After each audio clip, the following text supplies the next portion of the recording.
Welcome to the RV Podcast. This is episode 418. And this week we talk about everything you need to know, and I mean everything, about winterizing your RV.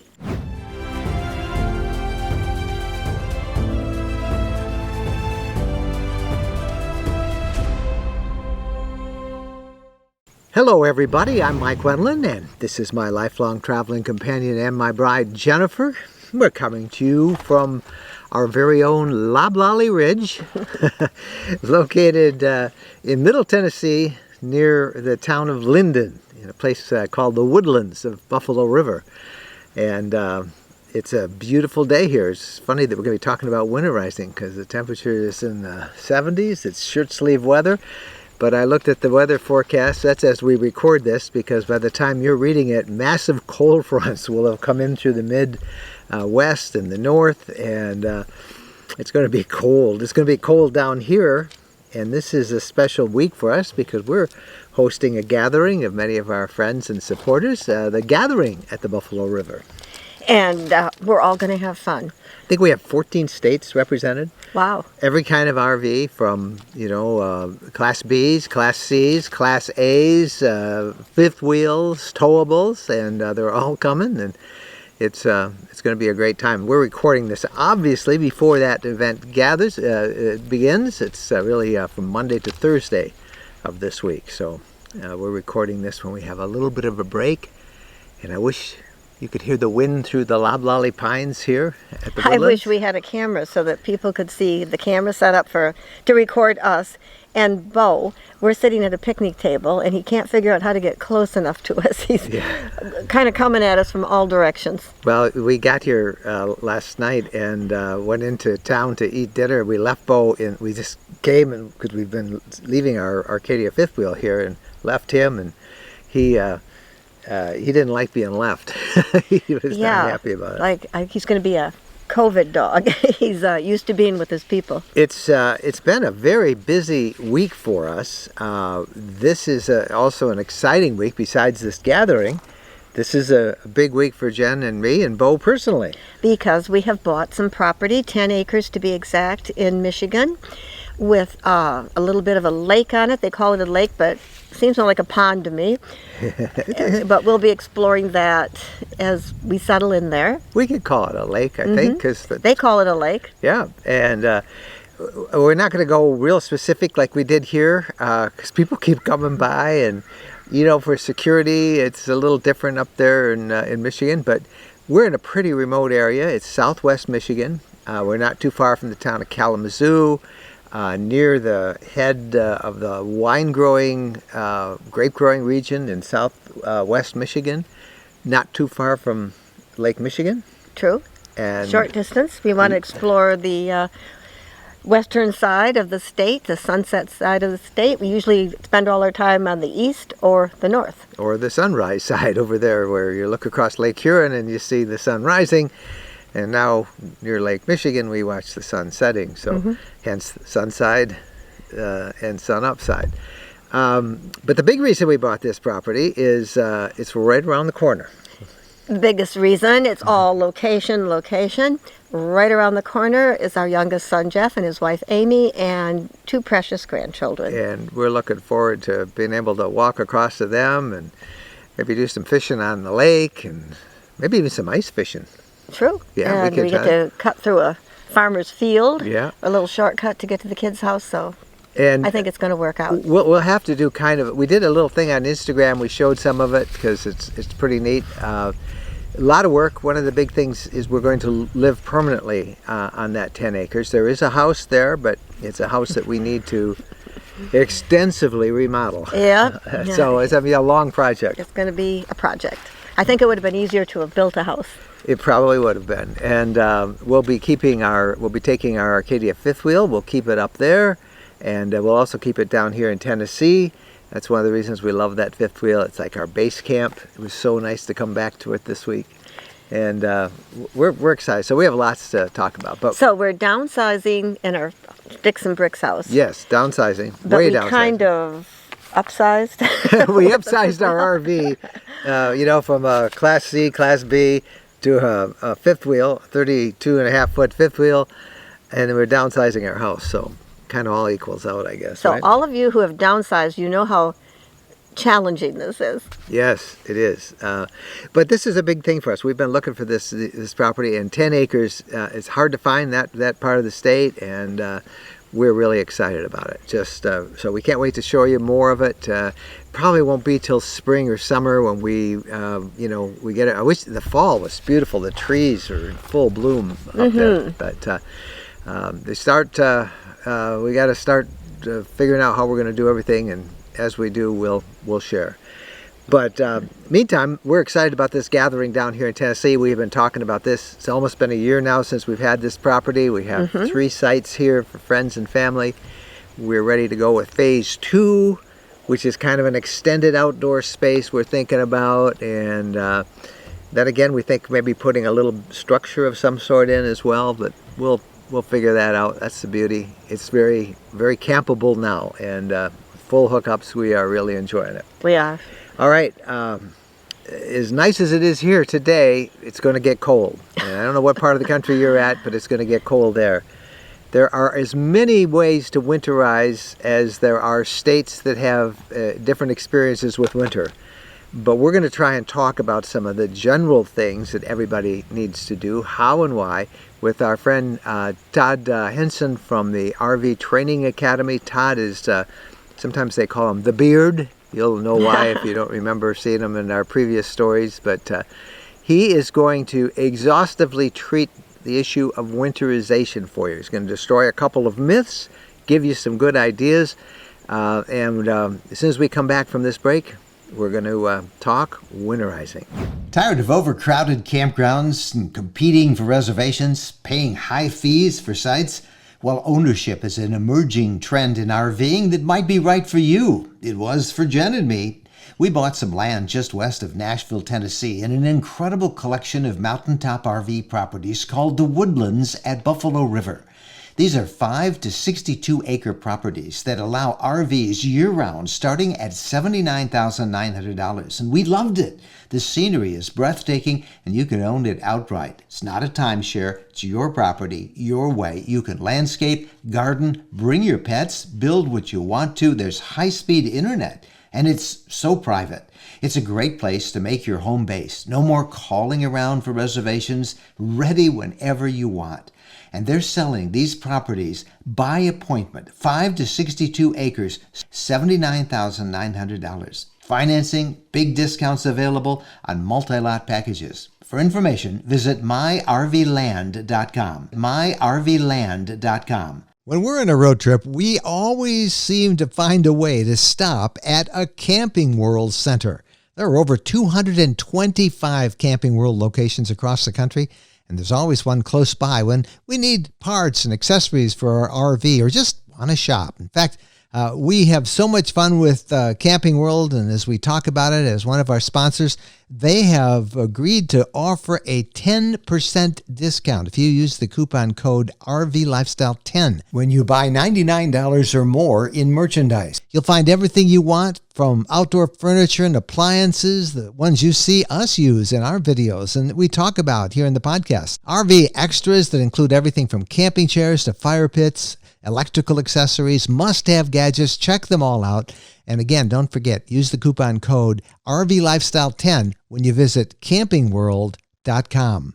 Welcome back. And as much as we hate to talk about winterizing, I always dread that. It's just so symbolic of the end of having so much freedom and fun, because now to get warm, for those of us who are in the northern states, we have to travel a long ways to warm up again. But it's something that we have to deal with. And to help us understand what's involved is our friend Todd Henson from the RV Training Academy. Now, Todd, I want to talk about, you're going to love the way he talks if you don't remember him from previous appearances on the podcast.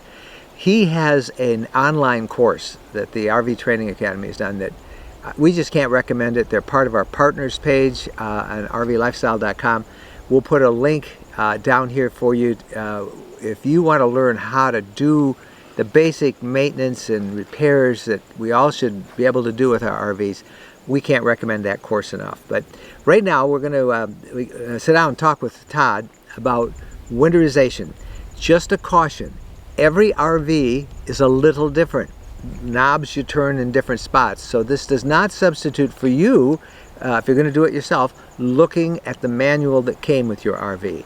But with that said, Todd's got a lot to teach us.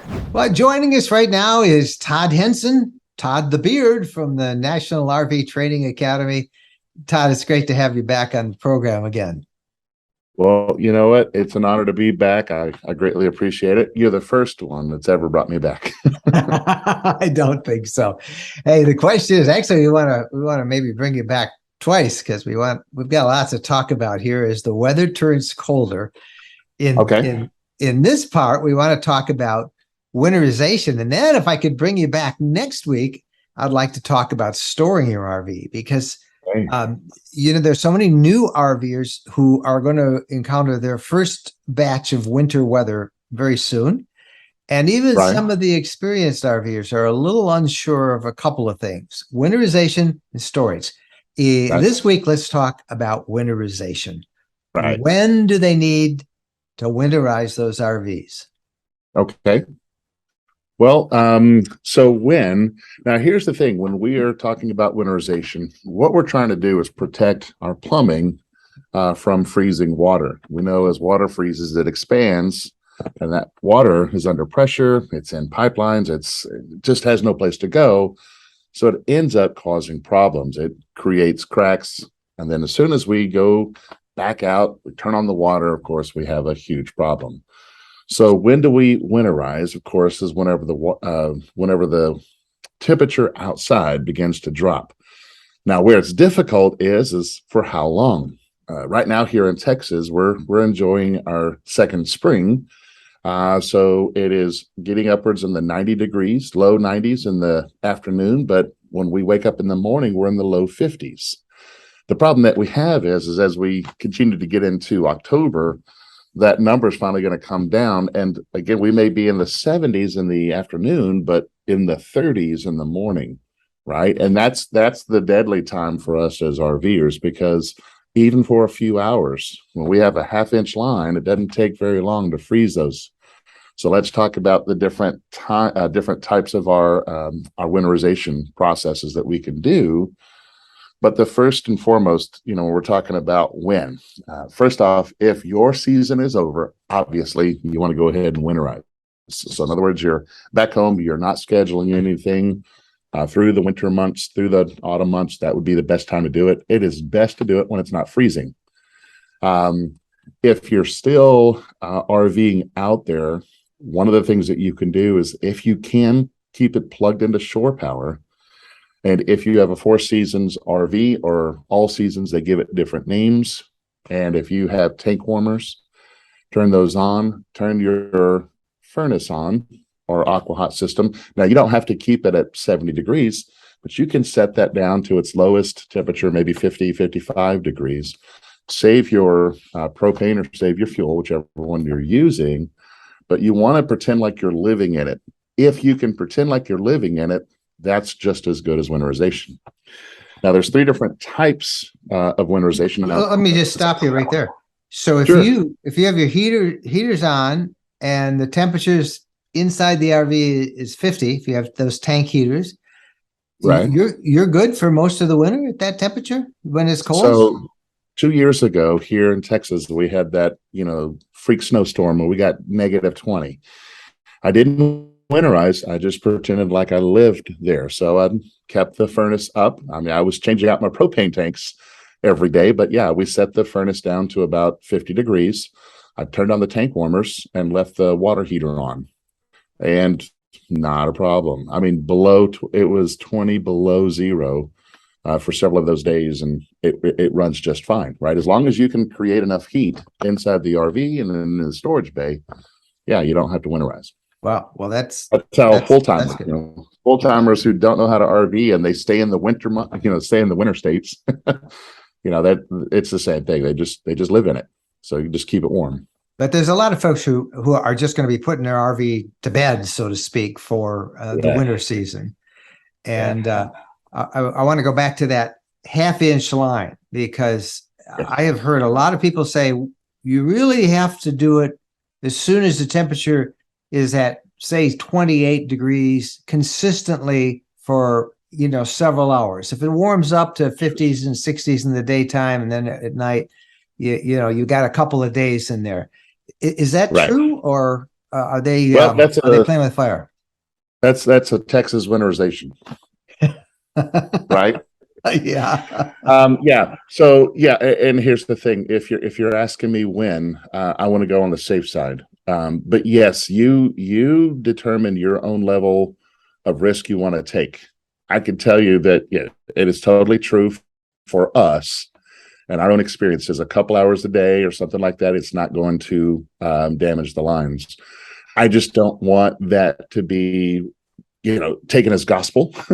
Yeah. Because there's different factors out there. What is a couple hours to some? If it gets above freezing, let's say if it stays up to 35, well, that water's still going to be really cold, and so by the next morning, where it only takes a couple hours, it's that much closer to freezing. Got it. So yes, in a practical application, a couple hours, but again, let's look at it from a standpoint: if you're done for the season, it's best to do a lot of the things that we do on the RV when the temperatures are moderate. We shouldn't wait till it's nearly freezing to go outside of the RV and begin to do maintenance. It doesn't make sense. Do it whenever the temperatures are nice and okay if you're putting it up. All right. Now let's talk about what they need to do, realizing, of course, every RV is different and has its own unique instructions. Look in the manual. Right. But what are the things we need to do? Okay. Now there's a couple different ways out there that you can quote winterize, and I really only choose one. I prefer one, and that of course is to use a propylene glycol or food grade antifreeze. Okay. The other version is to blow it out. Okay. Let me quickly cover that. If you blow out your lines, what you're trying to do is vacate all of your plumbing lines, vacate the water, and just simply insert air.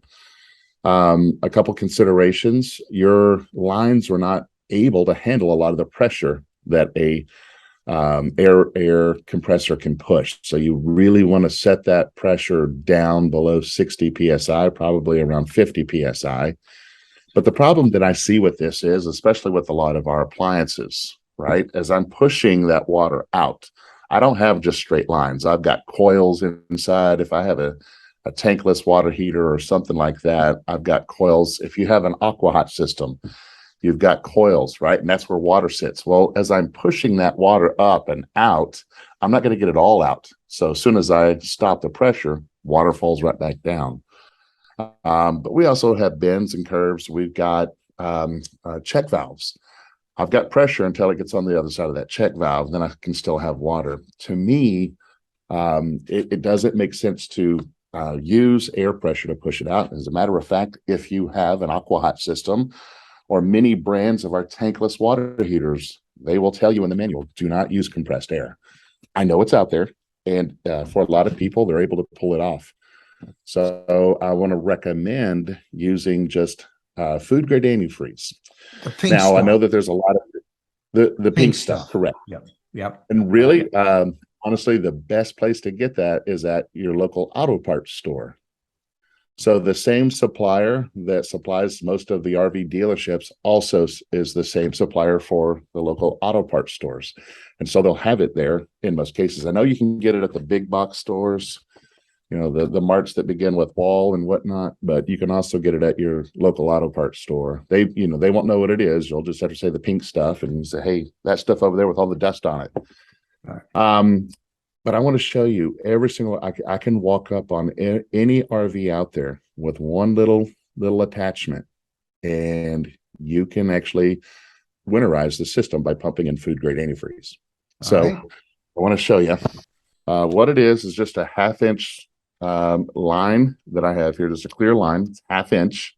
Now this is clear. It doesn't have to be clear. I just got this at the big box store.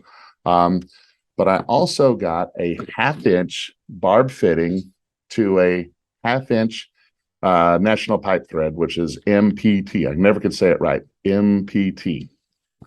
Here's the thing. All RVs have a water pump somewhere. All RVs have a water pump somewhere. If we can just simply get to the water pump and disconnect the inlet side to the water pump and connect this hose to that water pump. On the other side of the hose, we actually put this in our food grade antifreeze. So right here, I'm using just a 5-gallon bucket, and I'll talk about that here in just a second. By the way, you can't see the name there because they're not a sponsor for neither channel. It's not a shameless plug, other than maybe it's a plea. Hey guys, come on, why don't you sponsor somebody? All right, here's the thing. If you have a 5-gallon bucket and this tube right here, then it's just a simple process.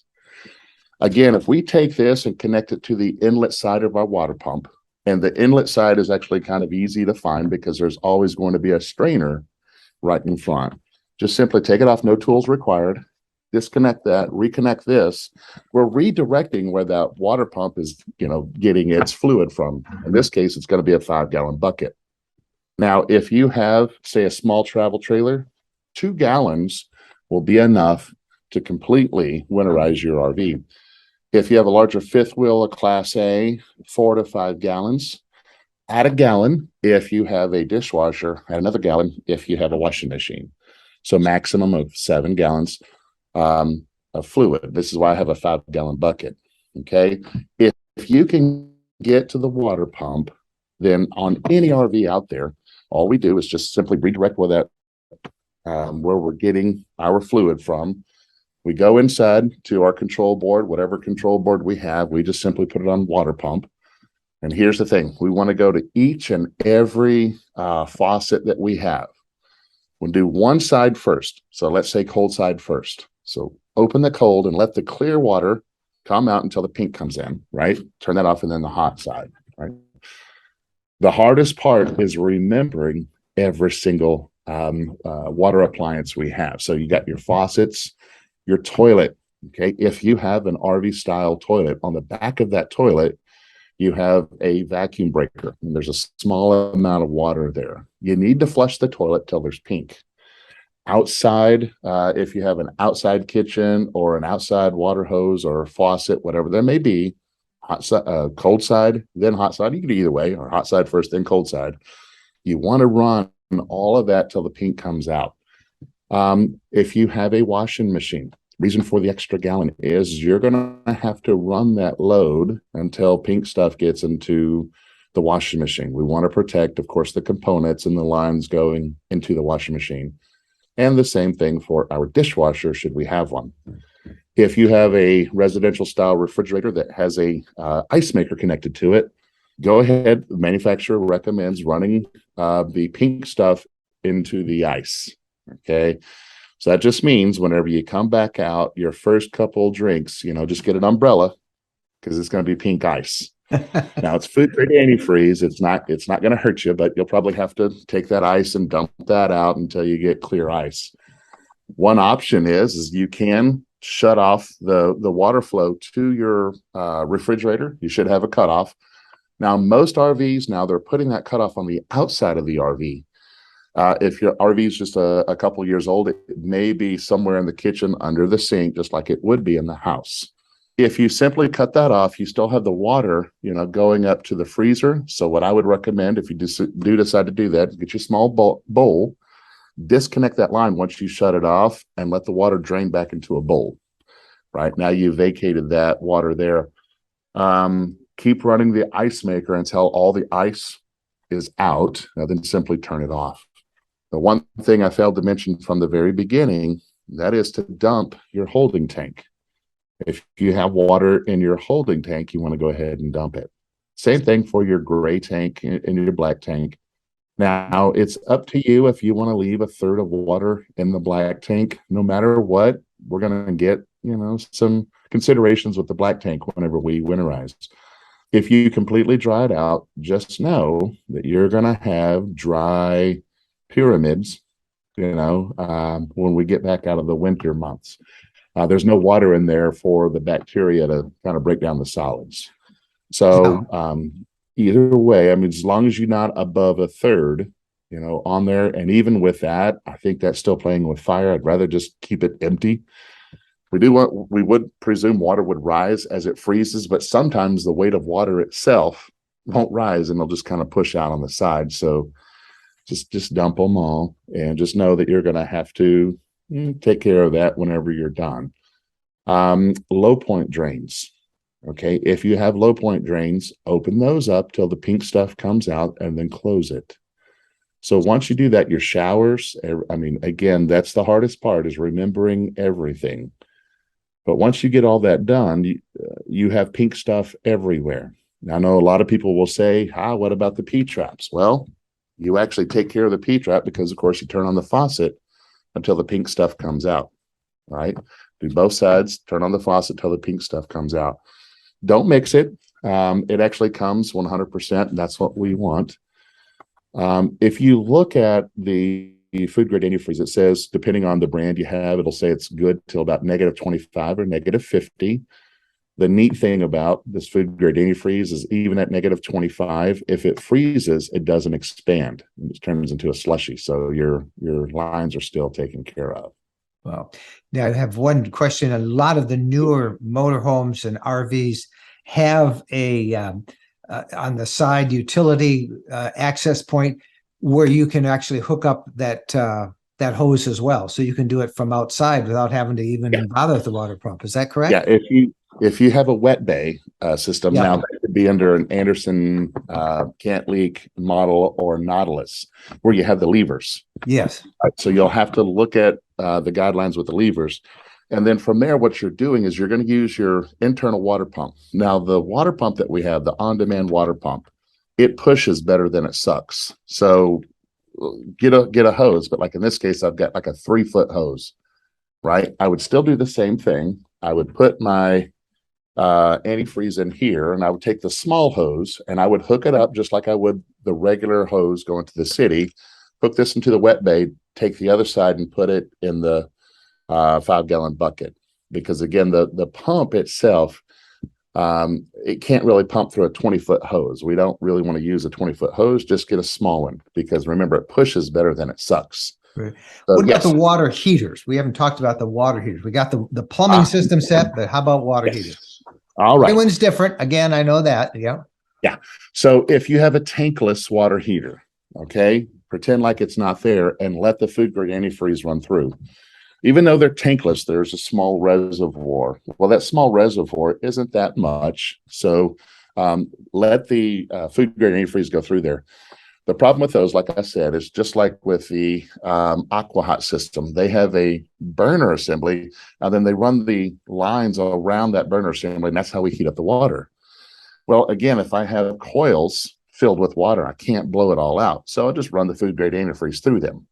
So if you have a tankless system, instant hot, whatever you want to call it, or a AquaHot, a hydronic system, use the food grade antifreeze. If you have a tank system, okay, 2 different ways. If you have your water-based system, wet-based system, of course, when you put it on Winterize, you're bypassing what's in the water heater. What we want to do now is vacate the water in the water heater. So the steps on that is, we have hot water in there, upwards of 140 degrees. We don't want to just go over there with our socket and start taking it apart. It's too hot and it's under pressure. So what we're going to do is turn off the heat. And the best way to do that is go to your control board and just simply turn your water heater off. Now, from there, you've got no more power going to it. What you could do is go to a faucet, and this is say before you did your food grade antifreeze, turn on the hot water. Leave the pressure, leave the water going into the hot water, because all pressure comes from the cold water side. So as you turn on the hot water faucet, you're pulling out the hot water and you're pushing regular cold water back into it. You will know when you got all the hot water out, because of course, all you got to do is just touch the water. And once it's room temperature, you've replaced the hot water, which is fine. Okay, so let's do that. So now the situation is I've got room temperature water in my water heater. Okay, so now I turn off the faucet, I go outside, it's still under pressure. Okay, whenever we heat up water, the top of our water heater, there's always that air pocket. That air pocket is for expansion. That can get upwards of 150 PSI, so we don't want to go wrenching on that. So you have a P&T valve up top, a pressure and temperature valve, right? up there, it's a spring-loaded handle. So we just simply step aside. And what we're going to do is we're going to relieve the pressure. I've got high pressure on the inside. So I'm going to just open that up, step aside, and water's going to spew out. And it'll spew out for a second. Then it'll just simply stop and you'll hear it inhale, right? Now we've equalized the pressure on both sides. Depending on the brand, and I already know the sizes, if you have a Suburban, you want to get a 1 1/16 inch socket, deep well socket, to take out the anode rod. If you have a Dometic or Atwood, it's going to be a 15/16 inch socket. So in either brand, again, we're going to turn off the heat to it. We're going to pull the hot water out. We're going to relieve the pressure. Then we could take out the anode rod out of the Suburban or the drain plug out of the Atwood or Dometic. Let that water drain. Now, if you let it drain and there's still water pressure going in there, well, you're kind of defeating the purpose. So what we have to do is turn off the water now. So we go outside, whether we're using city water or whatnot, turn that off. Let that water drain. If you have a Nautilus system, boom, you just simply turn it to Winterize, and you have shifted where that water is going, and it's no longer going to the water heater. If you don't have a wet-based system, this is where you have to crawl in the RV and figure out where your water heater is. And if you can't figure it out, the best place to start is outside. All right, so you get outside your rig. Is it going to be on street side or is it curbside? Okay, well, it's on street side. It's roughly in the middle. So now you go inside the RV, you figure out roughly in the middle. There's probably some cabinet there. Down below, you have to get behind the water heater. And behind the water heater, you're going to have a selection of valves. And this is where it gets really different, right? What you want to do is put those valves in bypass mode. So you want to look at your manual to find out which way you turn your valves. The bypass means is all pressure comes from the cold water side. So cold water is going into the water heater and it simply comes out. And what we want to do is bypass that water heater, let the cold water now go up into the hot water lines and go this way, not back into the water heater. So that's why we're actually turning those shutoff valves. Wow. So again, depending on the brand, I can get you all the way to there. But because each OEM does their valves a little bit differently, that's why I have to recommend you look at the service manual. Now we'll run a transcript of this interview and put it in the blog post, because it sounds, I've done this now for 10 years myself, and I remember the first time I heard it, it sounds a lot more complicated than it is. It really does go pretty easily. And Todd makes this so easy to understand. Now we've got it winterized, right? Yes. Now, the next step, and that's what I'd like to continue this conversation next week and talk about how we store our RV. What do we need to do now that we got it winterized? Well, we're putting it away for a couple of months at least. So would you come back with us next week and talk about that? Yes. All right. Do that. Todd Henson is great. And again, I want to thank you so much. And we are so excited to be able to also urge people to take this awesome RV maintenance class that you guys make. It's all online. It's all so easy. You are the rock star of this thing, and we will put a link to that. We'll talk a lot more about it in the on the podcast and in our show notes. But we'll see you next week as we talk about storage. All right. Thank you so much. Okay, now I know he said a lot of stuff there. So my recommendation is go to rvlifestyle.com, look under the podcast notes for this episode, and we'll have a transcript of all that Todd talked about, and you can follow along there.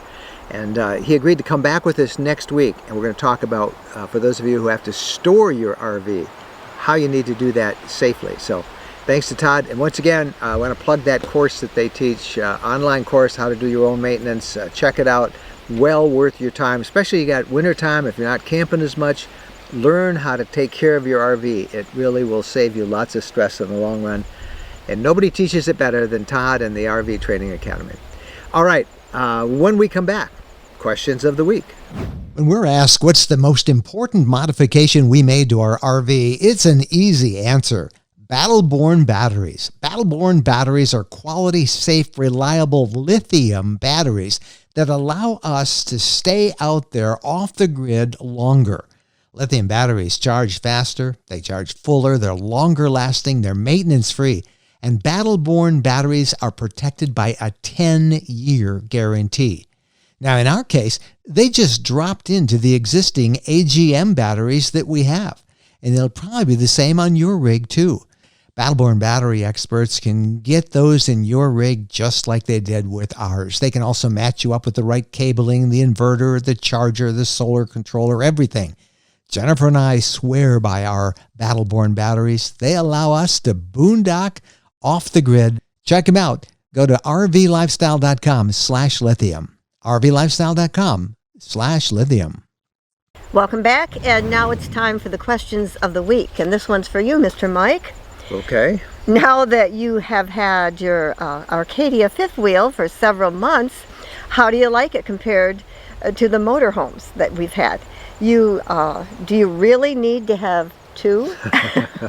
Or is it because you want to relate to the largest audience? Both seems like way too much. Sometimes it is, isn't it?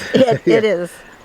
We're finding out that you have to have two of everything. And for example, we came in last night and I left the chargers for our computers in our motorhome.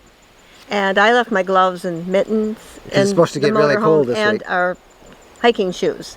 And I was going to get them out of there and put them in the truck to bring down. And, you know, you think of it, and if you don't do it, at least for me, if you don't do it when you think of it. So in that sense, it is too much because you really do, after all this, have to have two of everything, I think. And that's expensive. But we really, first of all, let's just talk about that.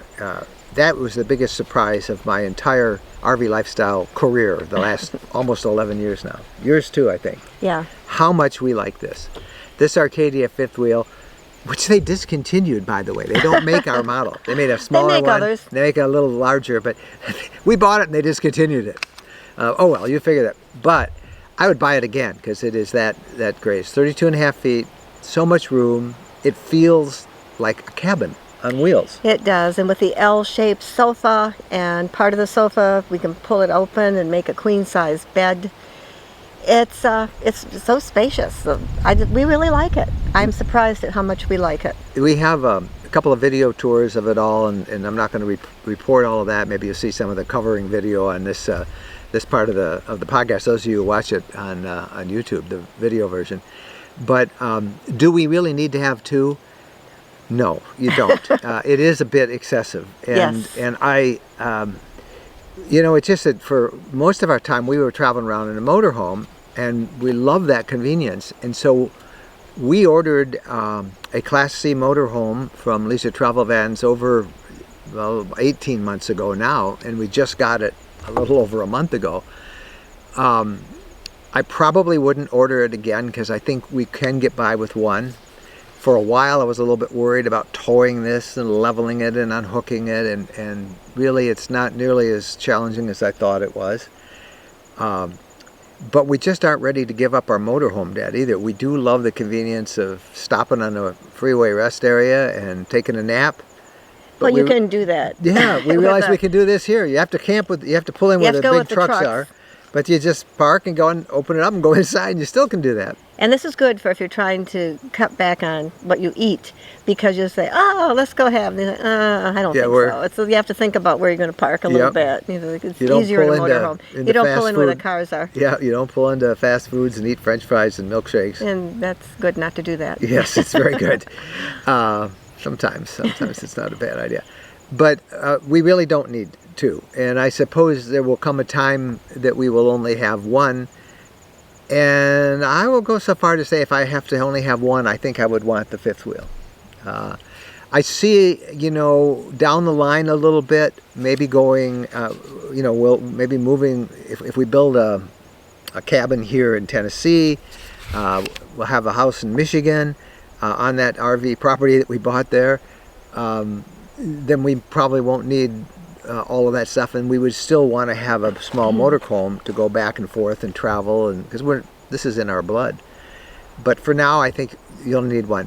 And then he asked that question. He said, do you relate to the largest number of your audience? And I think that's a small factor in it. I mean, we've done so much on motorhomes, Class B, Class Cs, but that is definitely a factor to me. And we don't want to lose touch with what motorhome people want either. So that's why we have two. Motorhomes, what they have going for them is they're small, and you can go visit people, your kids, anybody you want to go visit, and park in their driveway or next to their house, and it's easier. It's a little harder to go mooch-docking with that is, yeah, you know. a little harder in the city. Yeah, I mean, that's 32.5 feet long.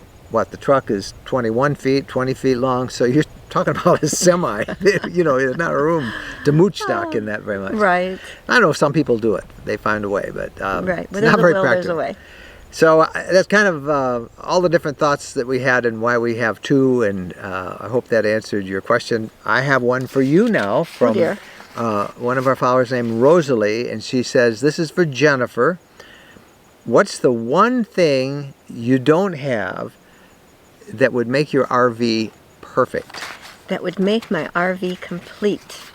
Top of the list, ever since I went into a Class C Tiffin, the Wayfarer, and saw a washer and dryer, I thought I would really like that, so that when we're out on the road I don't have to go to all these different laundromats. Some are very, very nice and some are not so nice. No, we've been to some pretty bad ones. Now the Tiffin, that's the only Class C we've seen that it's a big option, obviously. Yes, yeah. But and it adds a lot of weight to your C. Yeah. But they did have one, and that was at one of the RV shows. I think it was at Tampa we saw earlier this year. Because I saw that. You saw the desk, and I like the desk, but I saw the washer and dryer. I thought that would make my life easier. You know, there are some Class Cs that have them. We do not have one in the Arcadia. The 34-foot model has a place for optional washer and dryer, so maybe we need to upgrade that for 2 feet, and we could get it. But that, I know, is a big deal because it is not fun to go to a laundromat. It's just me. It's well, not me that too. big of a deal. I end up taking you. So yeah. Oh, well, yeah. So that would make it perfect. Well, that's just a luxury. Yeah. It's perfect enough. Okay. But that's a luxury. There's some things that are luxuries, like like a levelers and the Class Bs or Cs. You know, there's some things that are luxuries. Yeah. And I don't have to have, but would be nice. Yep. All right, so a washer and dryer would be really nice to have and make it complete. What would make Jennifer. It complete for you? You got your desk, your work desk. Yeah, we. I honest to goodness, I can't think of anything I would add to that at all. It's if you thought of it, we'd add it. Yeah. Okay. Maybe on my truck, a couple of things I'd add, but that's not my RV. But I already told you can't have a larger gas tank. That's what I wanted to do. I wanted to put a 90-gallon gas tank in it instead of the 25 or whatever it has. How many miles can we drive with the 25? 700? Well, when you're not towing, you can drive almost 700, but when you're towing, it's 12 miles a gallon, which is what we get in our Class C motorhome, by the way, 12.1 and that, and about that when we're towing with our truck. Okay, those are your questions. We would love to get comments and questions for you on all the things we talked about today. Just use our personal email, Mike and Jen @rvlifestyle.com. Thank you guys for watching. Look on social media this week. You'll see lots of pictures from our gathering down here in mid-Tennessee with all of our folks coming from all over the country. And we'll be back on the podcast next week with a return appearance by Todd Henson. And we're going to talk about storing your RV in the off-season. So stay with us. Come back next week and stay on the blog every day, rvlifestyle.com. New content daily. Thanks for watching. Happy trails.